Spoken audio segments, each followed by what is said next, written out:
Well, welcome again. If you're just joining us, you're still watching Engendered this beautiful evening, and we've been joined by a guest in the studio. But before you get to meet, there's a very, very beautiful guest.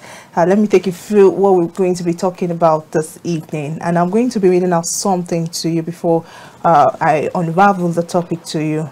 They say technology is seen to play a great role in innovation and economic development, and as such, this may result in increasing demand for science, technology, engineering, and mathematics, that is STEM, now base skills in labor market. To date, graduates of many STEM programs have typically earned more than those of non-STEM programs. How true is this? Well, our guest will be telling us, as since fewer women than men are graduating from STEM fields, translating to an underrepresentation of women. This may likely contribute to gender disparity in labor market outcomes such as employment, job match, and earnings. Now, globally, 18% of girls in tertiary education are pursuing STEM studies compared to the 35% of boys. Women make up just 28% of graduates in engineering and 40% of those in computer science. Well, today we'll be looking at what STEM overlay is all about and how we can encourage, support girl child, women at large to participate in science. And to do this with us is a very, very beautiful, like I said earlier, lady, a woman of substance. Like, so yeah, that's when I saw her, I was like, oh no. When she told me about what she does, first of all, I was like, oh wow, STEM. Okay, so you can already hear her voice. She chuckles in the background. She is no other person than Elisha Dorcas. Welcome to the show. We don't have our bells, so we can show you. How are you? I am doing well, thank you. It's so good to be here. Thank you so much for having me. Yeah. You actually look good. I wanted to ask how is the economy treating you, but you look very sharp, so I don't think the economy is having anything on you. So Pamela just came to me and said, your guess is sharp. I said, wow. Thank you. Well, good to have you join us. Thank you so much. Yeah. Thank you. So STEM. Yes. Tell us what is STEM about? And well, lady, I don't want to say we are kind of sort of biased in this part of country, of course, on a gender set, because we're trying to promote something nice, something rich to the society. So I don't want to say why STEM or something like that. STEM? No, it can't be why STEM. But why are we talking about? Why is the focus on STEM? Yeah, especially women in STEM. Women in STEM. Thank you so much for that question. That's a very brilliant one. Okay, so what is STEM? STEM is science, technology, engineering, and mathematics. So just that first subject. So why is STEM? Why are we talking about STEM? Please look around you. What is happening right now? There's a lot of advancement. There's a lot of advancement, development that is actually happening. And if you look closely, what is actually like the common factor is that STEM is actually everywhere. So if you look at it, STEM is just everywhere. Look at technology. Some years ago, we didn't even know that something like AI is going to exist. But today, AI is taking over the space. And it is quite, I would say unfortunately, it's quite fortunate that AI is actually taking over over jobs, and now there are certain kind of skills that you need to have to stay relevant in your workplace, because without those set of skills you are about to lose your job. So why are we talking about STEM? Because STEM is the future and STEM is now, and it is important that we have representation of female in the STEM space. When we talk about STEM space, we're talking about science, technology, engineering, and mathematics, and most of the common ones we see is there's a lot of tech jobs out there. So if you like, I remember somebody was talking about, I want to switch career. I said, oh, where are you going to say? I want to zoom into tech, because there is something about tech. There are a lot of opportunities that you can find inside of tech space, and it is important that we as women, we as young girls, young women, we need to jump on this train. We just need to follow. We just need, the world is actually going very fast. We don't need to say, oh, we are trying to understand. Let's jump on the train and move with the trend, because STEM has come to stay. It can only get better. We are not going backward. We are only going forward, and the forward is STEM, and STEM is here. Okay, we're talking about STEM, that's science, technology, maths, engineering and mathematics. Yes. So when you talk about this subject, what comes to mind is boys. It's boys that normally go into the subject. Now, what inspires your interest? What inspires you to want to support the girl's child to go into STEM education? I love the way you put it. When you talk about this subject, it is boys. So I just want you to just think back a little. When you're in the university, when you think of Faculty of Engineering, how many girls do you see there? One. There used to be 1%. And I remember my sister was in the engineering faculty. There were just 5 girls among 45 boys. You can see the gender disparity there. So now when we talk about those studying mathematics, if you see a girl studying mathematics, what will come to your mind? No, let me come to this. Like when you think you're not sure what you want to do here.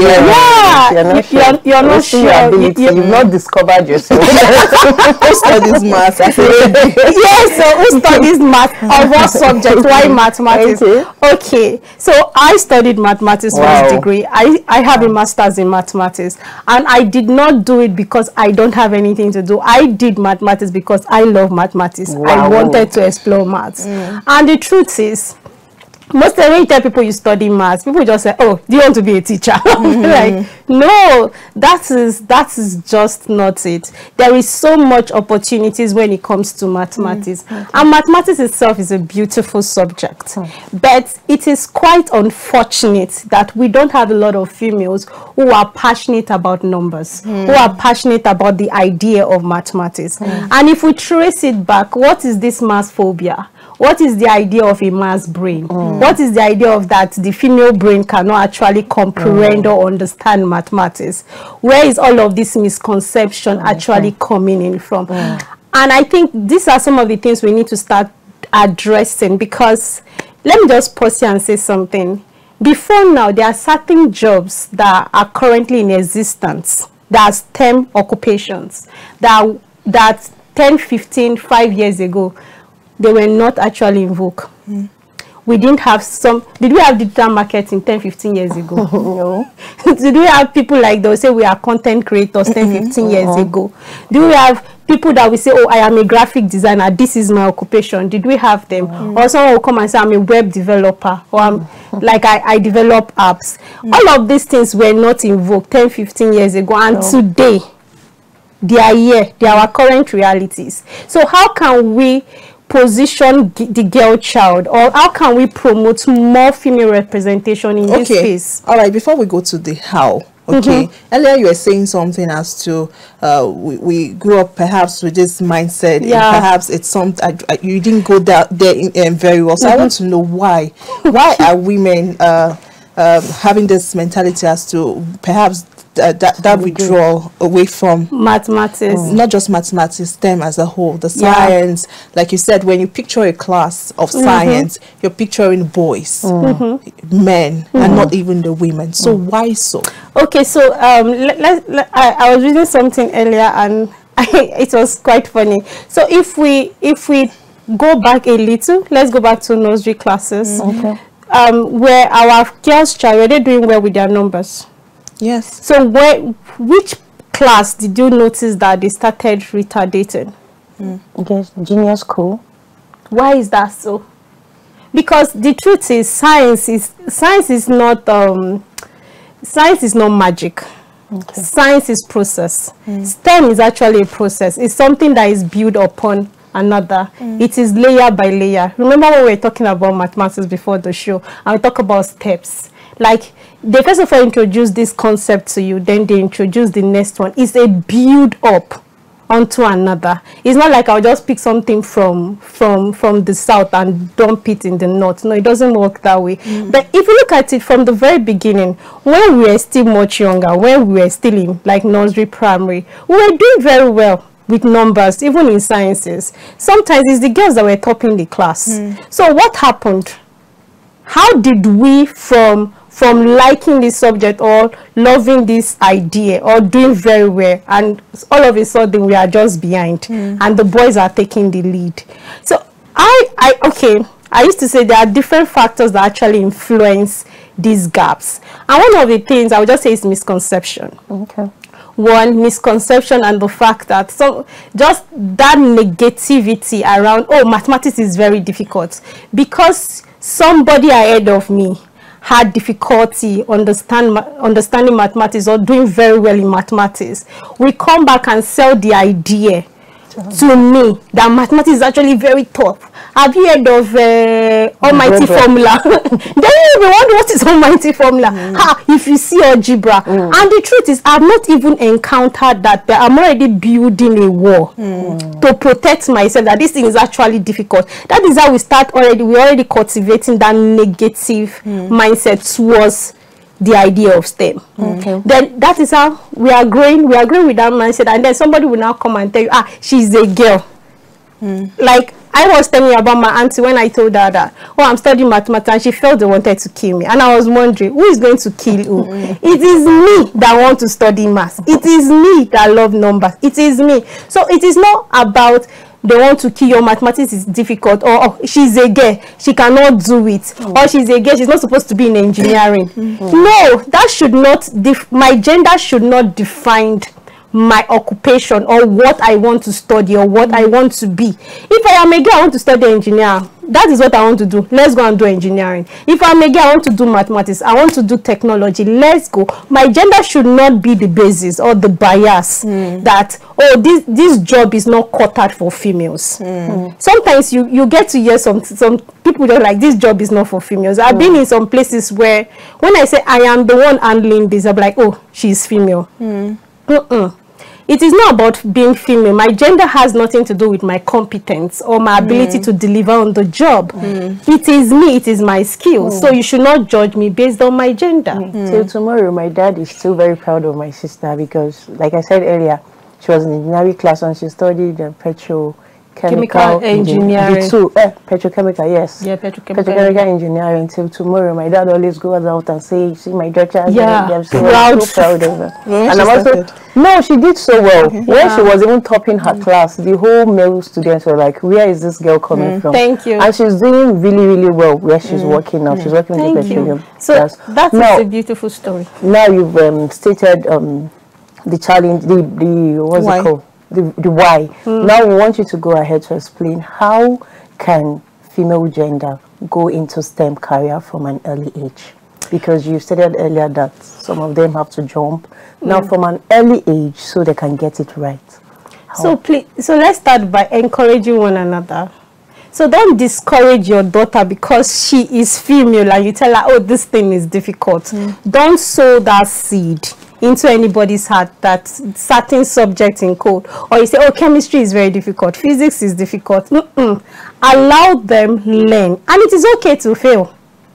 It is okay to fail. You know what we're talking about? Some people are not cut out for mathematics earlier. I said something. I said it is okay. You can learn at your pace. And failure is not your definition of it is over, it has finished. I might not be very, very good at this thing, or the fact that you failed this topic does not mean I have failed the entire subject. So let's get it. I might not be very, very good with quadratic equation, but I might be very, very good with word problems. So give me an opportunity to explore and learn on my own. And your responsibility as guardians, as parents, is to encourage them and support them. Expose them to things that will make them better at STEM, or expose them to things that will help them develop their STEM skills. I was having a conversation with someone, and he said the reason why he hates mathematics so much is because his teacher actually embarrassed him in class. When they introduced algebra, he was a bit confused. Why letters and numbers? What is the correlation between letters and numbers? And he was confused, and he was trying to ask a question. You remember when I talked about the teacher's factor? So there is a role that our teachers, our STEM teachers, need to play. students not all students, your students learn differently. There are different learning styles, and it is important that you understand your learners and how they learn, what suits them best. So you cannot just say one peck for all. It doesn't work that way. So it is important that even as teachers, you help yourself to understand your learners, then you know how best to support them. So when you was talking about algebra, and I was like, what if I tell you that algebra actually showcases relationship? That is how I want us to break mathematics. Let's make mathematics real. Let's make it very relatable. I said algebra actually showcases relationship. And when he was talking about what is constant and variable, and I told him, I said, there are certain relationships in your life that will remain a constant. That means they never change. The relationship you have with your birth parents, you only have one father, one mother that is your birth parent. They are constant in your life. So they are never changing. You can't wake up one morning and say, I want to change my father because of this is how my father is behaving. They are constant. I said, what is a variable? I said, look at variable as relationship that you change. When you were in primary school, the friends you had in primary school are not the friends you now have. Your friends have changed, and there are different factors that could actually influence the changing of that relationship. I said, that is how I choose to describe variable to my students. And another thing we could actually do, making mathematics more relatable, when we are younger, for those that are privileged, you read bedtime stories. You're already introducing your children to literature. You're already introducing them to the idea of literacy, letters, stories, words. But we don't do that with maths. Why? Because it's like, how can we actually introduce mathematics and make mathematics fun? Because maybe perhaps it cannot be fun. Okay, so it can be fun. Okay, so when you were saying that making mathematics relatable, and you said an instance of when we were young, we tend to easily understand maths, but when we got to maybe primary, then there's a shift. Now, in nursery schools, there's a way they make it fun. Okay, they use apples to perhaps give you the description of what 1 + 1 could be as 2, and other things like that. So perhaps that made it kind of fun, and that's why the children easily retain mathematics. Now, I for one, like I remember in school, in secondary school to be precise, we prayed for our teacher to have accidents.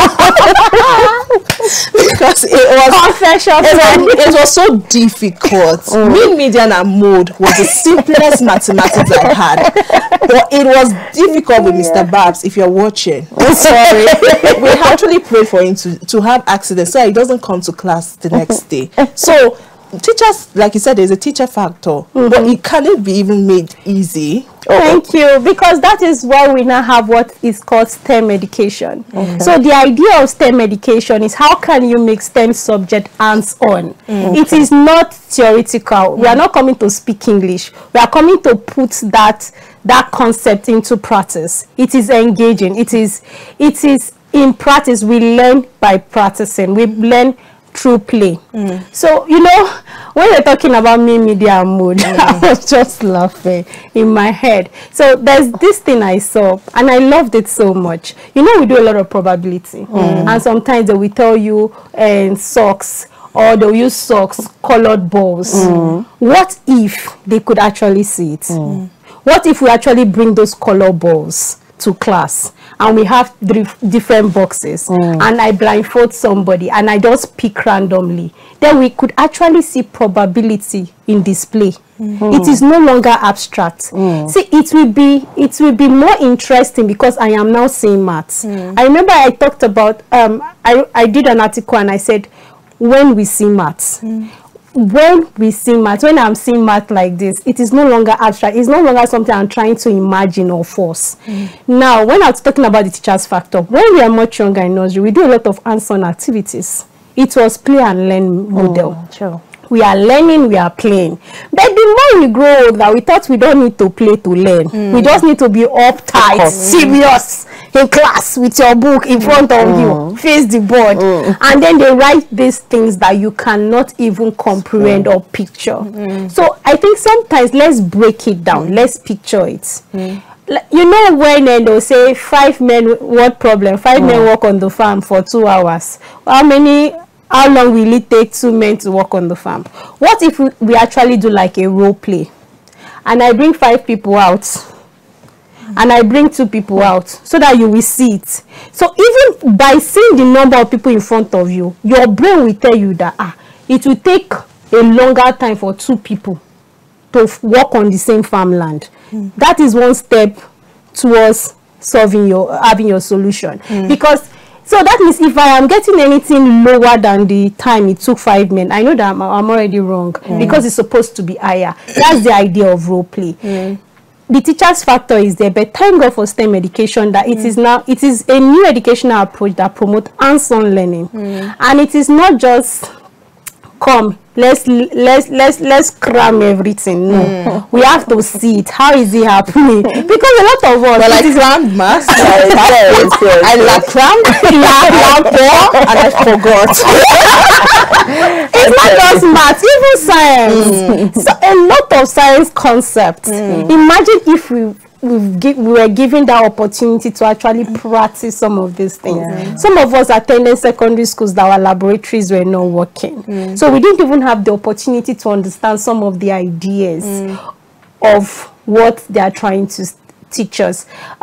Recently, I was with some group of kids, and we are talking about pull and push. And we are actually using, we use magnets and some tiny irons, like just push and pull.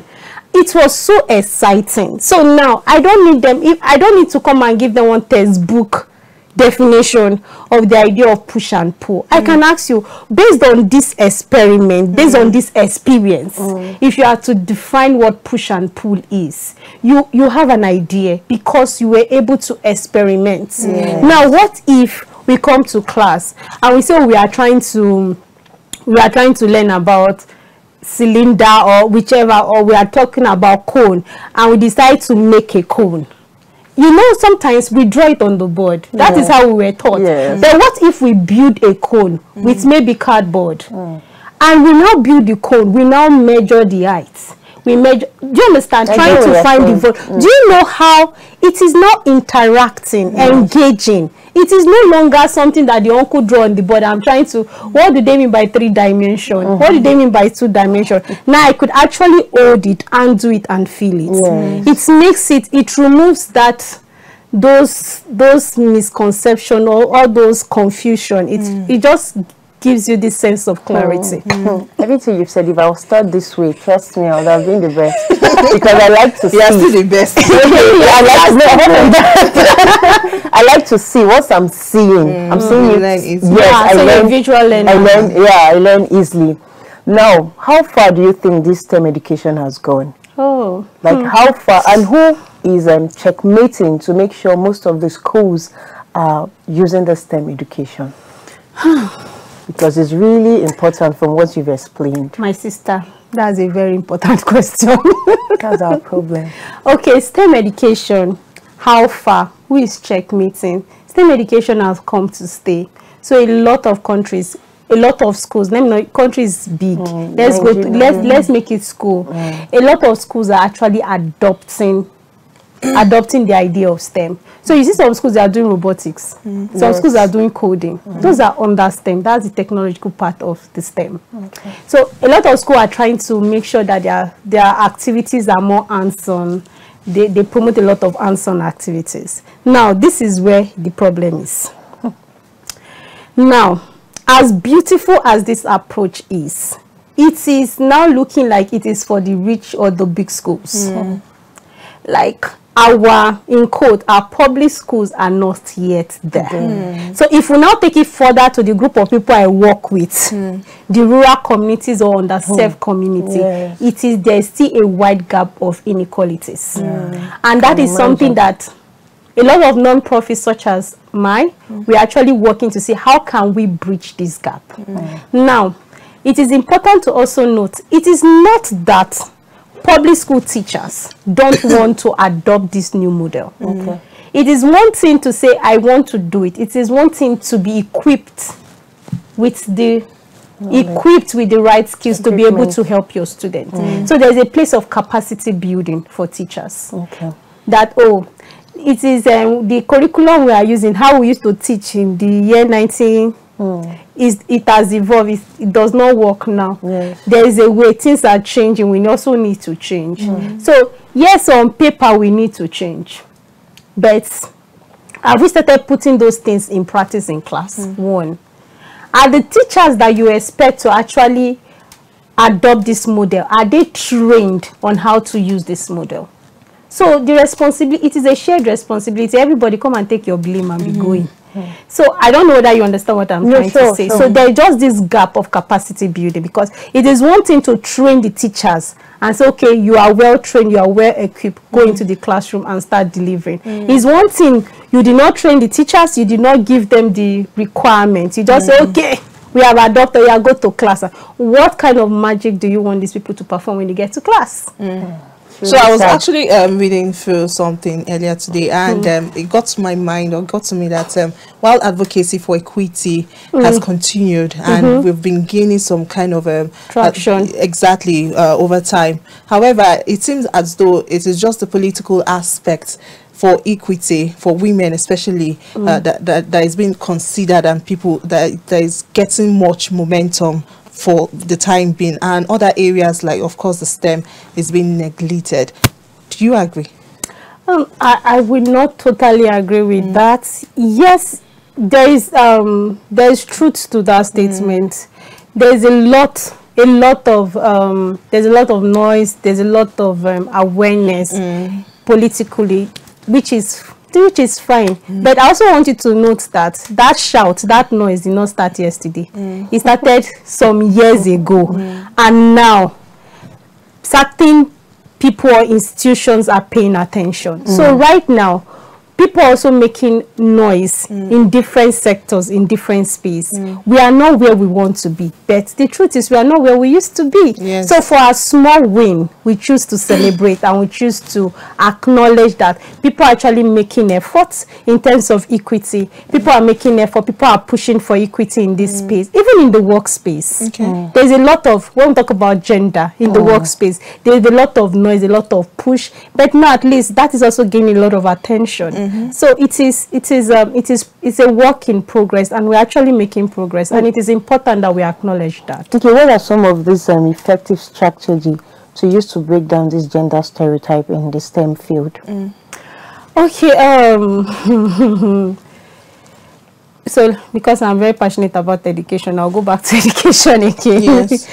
I am big into education. So let me start from the teachers. I believe that teachers have like one of the most important role to play in bridging this gap or trying to break down these biases. Teachers, I think if our teachers are intentional, becoming more creative and innovative, to say, oh, STEM is going to be fun in this class. I think that is one step in the right direction. It will actually lead us. Secondly, there are some, which is already happening, because if you notice online, you'll be like, there are a lot of opportunities. You'll say females in STEM, like a lot of organizations are actually giving privileges or attention to girls, which is good. At least if you see this job opportunity today, your criteria no match, tomorrow you could actually work on yourself to see how you could actually fit or suit.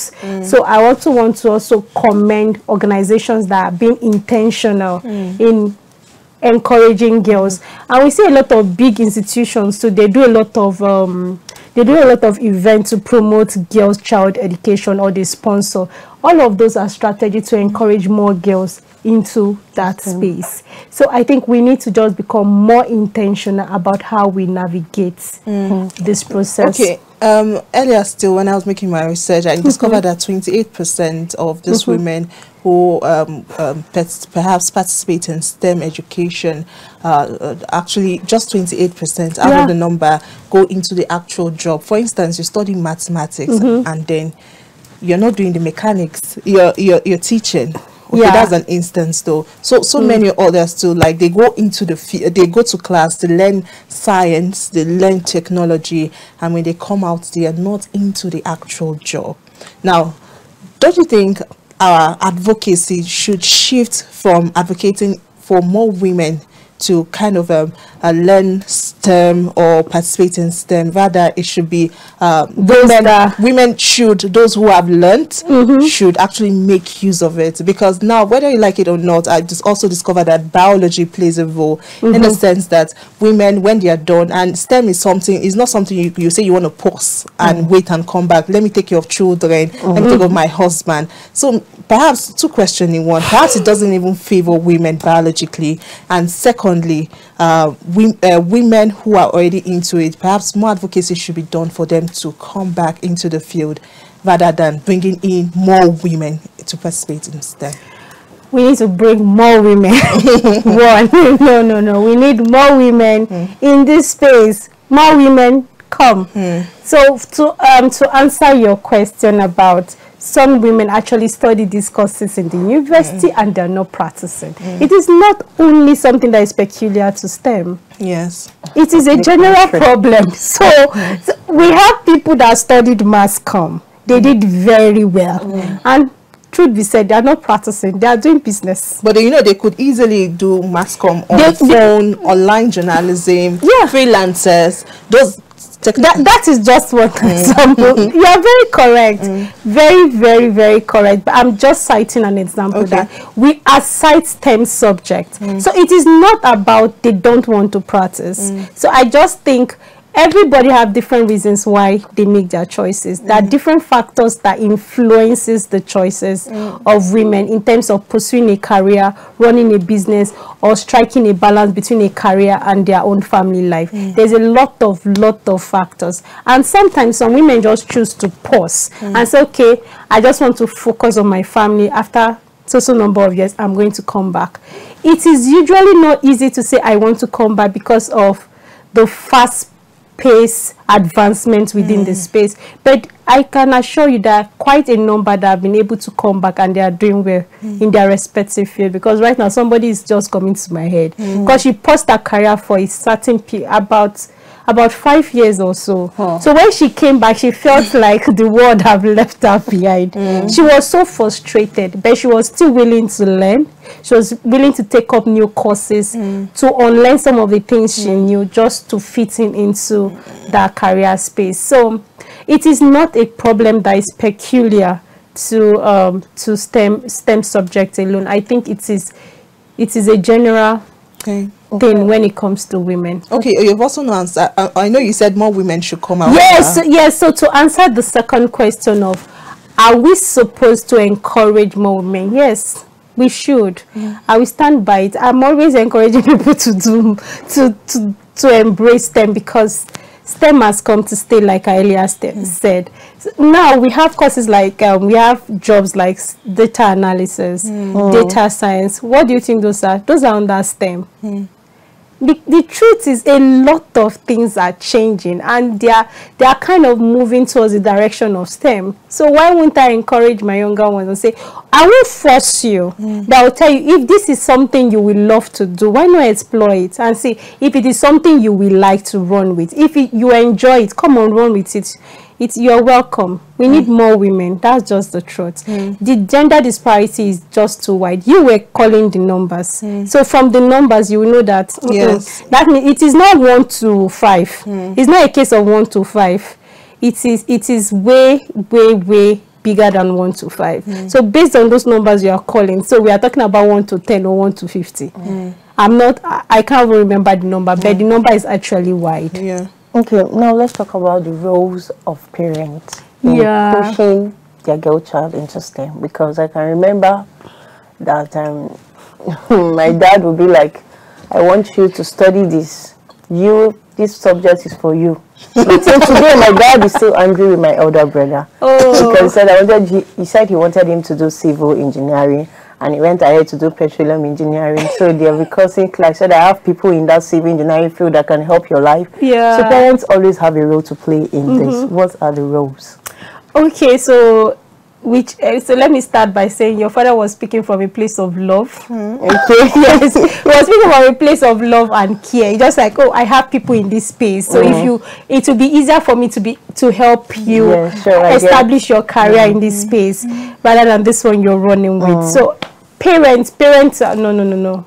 our parents, their role is super significant. So I'm not a fan of for parents to choose the career choices for their parents, for their children, for their words. Rather, I want you to study, allow this person to explore, guide the person, just be there as a guide. And just when this person is going towards this direction, you just guide this person, so this person will not fall too much, and the person could actually discover what they want. The truth is, everybody thinks they know what is good for you, what is best for you. But I used to say it: nobody knows you more than you. Yes. You know what you truly want. Even the person that seems to be confused at the point of making career choices, that like, oh, I don't even know which one should I do, which one should I. Look, just go back, just withdraw, go back, sit with yourself. There is something inside of you that you really want. So our roles as parents, I want to say our roles as parents. your parents, whether you like it or not. Yes, I have a guardian. Yes, I have a lot of children I work with. So the truth is, you are just there to provide that guide. Encourage your children, and when they fail, please don't come and release hell. Don't come and release hell on anybody. Failure is not something that like I earlier said, the fact that you fail the topic does not mean you fail the entire subject. Just allow people. My mentor said something. He said failure is a gap in knowledge. So if you're able to bridge that gap, then you're a success already. So that it is just a phase in life. And when people fail subjects, don't go all out. I remember those days in secondary school when we were collecting results. I went to a boarding house, so visiting the parents will come. I want to collect results. Some people, that's why their provision, their food, we just go back home because the parents were in. But rather, yes, I know you're hot, you're angry, but just allow your child. And people learn differently. It is important that you understand how your child learns, what your child likes, what your child is really passionate about, what your child is interested in. If it is actually STEM subject, so be it. If it is not STEM, allow the person flow. Remember when I was talking about some people rather read a book than watch a movie. It is just them. It is just their wiring. And people like us rather do numbers than to sit with 100 pages of book. It is just the way we are wired. So you cannot force people. Yes, we have secondary learners that they intentionally discipline themselves to learn these things because but behind it is because they want to, not because somebody is actually forcing them to love this thing or learn this thing. So support, and just serve as a guide. Okay, earlier you spoke about role model. Yes, or mentorship. Yes, you said mentorship. So I would like to know the place of mentorship or mentoring or role modeling when it comes to STEM education, because I've often heard people said when you're a woman and you want to learn something, you pick a female role model or a female mentor. So basically, in a world where it seems as though presently or currently it is men that are actually dominant in this the STEM in the space, right? So what would you advocate for modeling or mentorship for a child, especially a girl child? Then I also want to ask that what changes when a woman has fully or successfully participated in STEM skilled programs? So 2 questions in one. Oh yes, mentorship and role models, they are very important, and we don't have a lot of role models in STEM, but yes, they exist. So those ones we have people we look up to. I remember growing up, Dora used to be somebody I admire so much. I love that woman to the moon and back. But you know what I'm talking about? Dora. Yes, I love her so much. She's one role model for me. I love what she did with NAFDAC. And she's somebody I always look up to, like, this woman is super brilliant. So that is just one. We don't have a lot of them, but yes, they do exist. And if you go to spaces like cybersecurity, you will find females there. Even petrochemical engineering, your sister is there. So when we talk about now, role models can be very far. They can refer. I can see you. I can only have opportunity to see you on TV or when I attend conferences. That's fine. But mentors, I encourage people to find mentors that are close, easily accessible. Sometimes these people we call our role models, we can't really assess them. We can assess them through their articles, their materials, maybe book or a podcast or an interview. But mentors, I encourage people to find mentors that easily accessible, so that when you go and get stuff, you could actually turn and say, for me, this thing is actually tough. And that is one thing we do with our programs. You've participated in one of our mentorship program. We know you might be far, but the reason why we do that we actually reached out via Zoom, is because, one, I work in rural communities and I work with students in rural schools that might never have, or they did not have the opportunity to explore some of the technology we are actually exploring today. So sometimes we prefer to do virtual mentorship. Why? We want to expose them to technological tools to get them inspired and curious. How does this thing work? What is happening here? So all of those things are ways of just inspiring STEM, pushing STEM forward. And I get to meet this person, I talk with this person, I ask this person question, this person respond. There are a lot of questions, some of mentees, some of students, a lot of students do have. They don't even have someone to share it with. So when you have this mentor just helps you. You stand on this mentor shoulder and do the running. So you avoid a lot of mistakes this person actually made. And it makes the journey faster and smoother. So why will I look for a mentor that is very far? I can look for a mentor that is close. Now, when I'm talking about mentors don't necessarily have to be the females. I have males that actually mentor females. Because even the male gender in STEM, they're also trying to encourage females to come into the space. So they also have a role. You can see somebody that is really, I remember someone reached out to me. And I reached out to a friend of mine and I told him, oh, this young lady is very interested in cybersecurity and I know that is your thing. And I was like, okay, that I will look for a female person to like to work with her, but I'm open to actually having a conversation. Just being open is a step forward. And I've actually attached my female mentees that are interested in web development or stuff with male experts. So sometimes if you look around, we might not have a lot of female representation, but the truth is we still have some male folks within that space that are very, very open, willing to support the girl child. So I think we are doing well. Okay, let's talk about the long-term benefit the society will get from having more girls in STEM. Yeah, continue. Yes, so let's talk about so this is going to take me to another one, financial inclusion or economic empowerment. We have a lot of women that are not actually economically empowered. So imagine being in that space and you're earning very, very well. It is not just going to bring economic empowerment to your family, but it's also have a way, it also waters down to your community and to your society.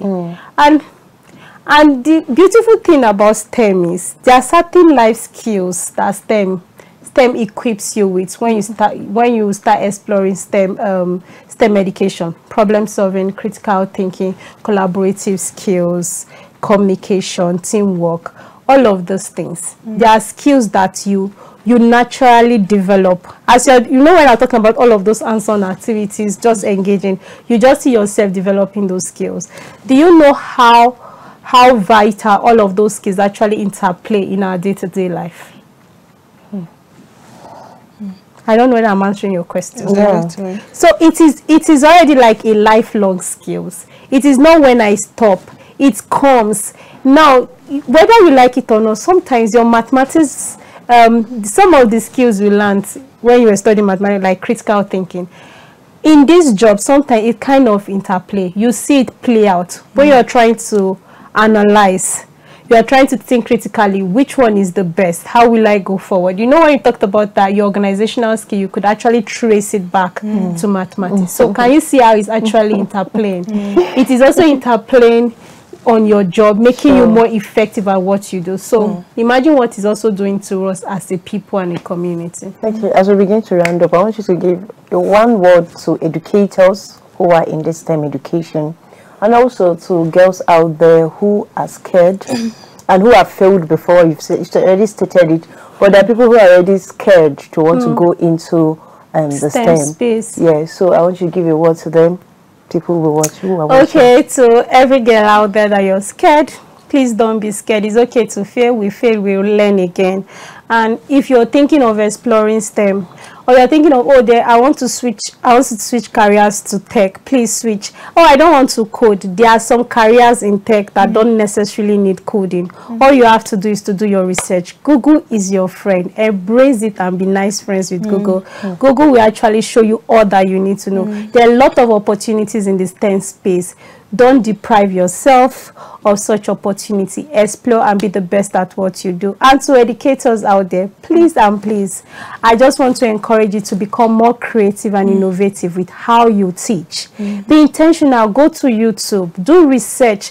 Don't just plan lesson notes. Exactly. Don't just plan lesson notes. Be intentional about how can I make my class engaging, exciting, and fun for my student, because that's where you're raising a generation of future STEM experts. So let's be intentional about what we do. Remember, you are their first contact with those subjects. So make it memorable. Thank you. Yeah, you need that.